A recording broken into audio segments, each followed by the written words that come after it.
Imagine robots not just on the assembly line, but as your new coworkers. There's a robotics company that's developing humanoid-like robots called Figure. Definitely looks like something out of the iRobot movie from a long time ago. Slowly but surely, that movie is coming to life. So what's interesting here is that in the past, Elon has said that he would use the Optimus bot from Tesla in Tesla factories in order to help manufacture Tesla products.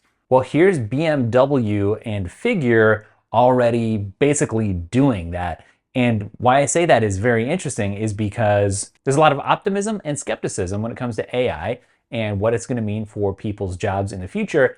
And the story goes that Elon would adopt it in the Tesla plant, and then other plants would have to also adopt using humanoid-like robots that can work for 3 hours at a time before having to recharge versus a human who can do like one shift and can be upgraded over time and have all these other benefits versus quote unquote what a human could do. So it really is a glimpse at the future. It's crazy because this robot has demonstrated being able to sort car parts with increased speed, with a lot more reliability compared to traditional methods.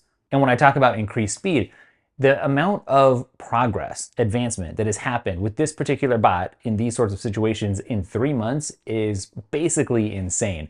It used to walk a lot slower. Now it's moving much quicker. So this is actually happening at the Spartanburg plant for BMW, and it's just a collaboration. So at the moment, there's not a current deployment plan to actually use these in Beamer's production line yet, but it's more about just kind of exploring how you could integrate humanoid robots. Now, if people are thinking about this already, they're testing it out, I think we both know that it's going to actually happen at some point. They're going to pull the trigger, and this is going to become reality and no longer just dreaming or a collaboration or an exploration. And so as I've been gauging the sentiment out there a little bit, I see a lot of excitement, okay? People are excited to sort of live in this sci-fi future, at least some of the population is. The reason for that would be like, well, maybe there's going to be more automation, which is going to have improved efficiency for society, which would then lead to, I don't know, maybe more safety for workers, less repetitive or hazardous tasks for humans. It's funny because I feel like a lot of things that end up being talked about for safety reasons end up squeezing into other parts of life where it doesn't feel like it's about safety, or that, it ends up that it was never about safety, but it was about something else. And I guess Neuralink might be one of those things like, oh, it can help with, people who have some sort of issue and they need to be able to see again or walk again or control, a computer where they couldn't before. There's always like a good use case for it. But then, well, does it lead to transhumanism where humans like put themselves out of business, so to speak? If you're watching this video and you haven't pre-ordered my course, AI and I, which helps you understand the opportunities and the threats that AI brings to the future and maybe to your job, then you need to pre-order it while it's still on sale. It's linked up down below. But I do think a lot of people just look at this and they're like, wow, look at the tech advancement, look how sleek this is, and this is just figure 02. Imagine like figure 09 or figure 100, for instance. There's something about having robots that are humanoid walking around that brings some of the aspects of sci-fi to life, and some people are really excited, and some people are like, wait a second, if the potential of our future lies in the human form, why would we separate the form from actual humanity? I don't know. I don't like where this is going. It's funny because I saw a clip of Steve Wozniak, the Apple co-founder, from like 10 years ago or something like that. Like it was like a decade old. I should dig it up. But he's talking about what would AGI look like? What would AI that was smarter than humans look like? Well, maybe it would look like a robot that could wander into somebody's house and make a cup of coffee. It's kind of a funny test. For us, it's easy because when you go to someone's house, what a coffee maker is like, what a kitchen is like, you can recognize those things and you can like grind up the beans and pour a cup, right?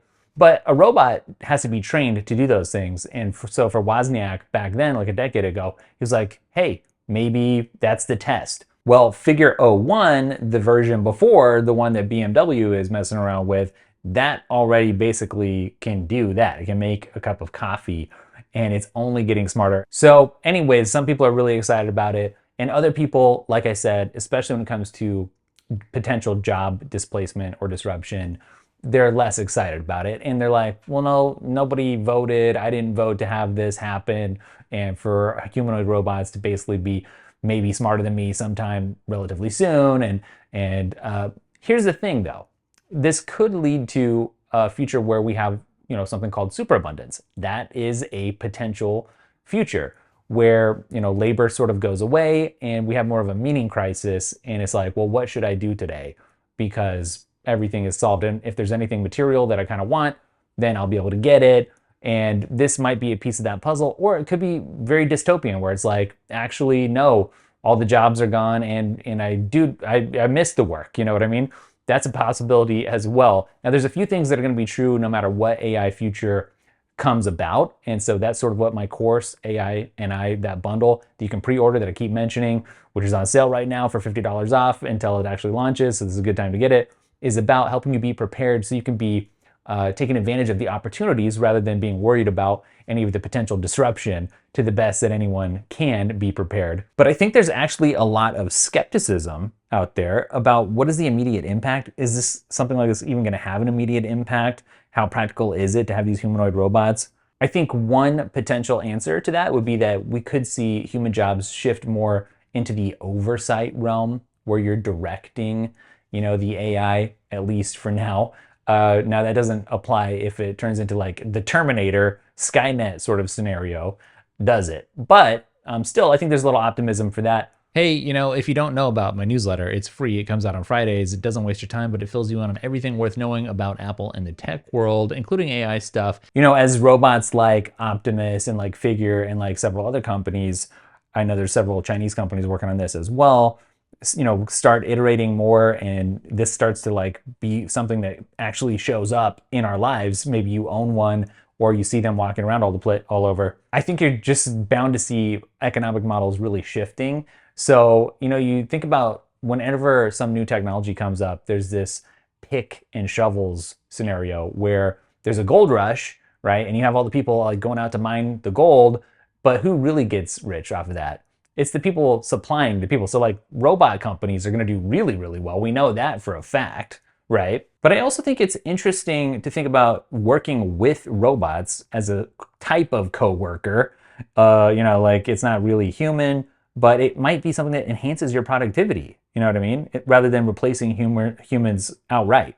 So you could have like a hybrid kind of workforce model. So very curious on your thoughts here. Let me know what you're thinking. I know if you're not familiar with all this space, then it's like, wow, that seems really mind-blowing. But if you do have some familiarity, you might be like, hey, they're kind of using the crouching robot walk, and that may not be the best way to tackle, robot gait. Maybe you need something that takes advantage of gravity a little bit better. Turns out it's actually really hard to improve on the design of a human. But what I'm saying is, all hope isn't lost. Everything is a trade-off, of course. So depending on what happens with the adoption of this, it could be something really good, could be something really bad. It's more likely to be somewhere in the middle. But I'm super curious to think, and we're going to talk a little bit about this in another clip, what your take is on AI, on robotics, and are you worried about it? Are you more net positive about it? And why in either scenario? And in another clip here shortly, I'm going to be talking about some actual scenarios where people's jobs are getting replaced right now, and they're just starting to learn about it.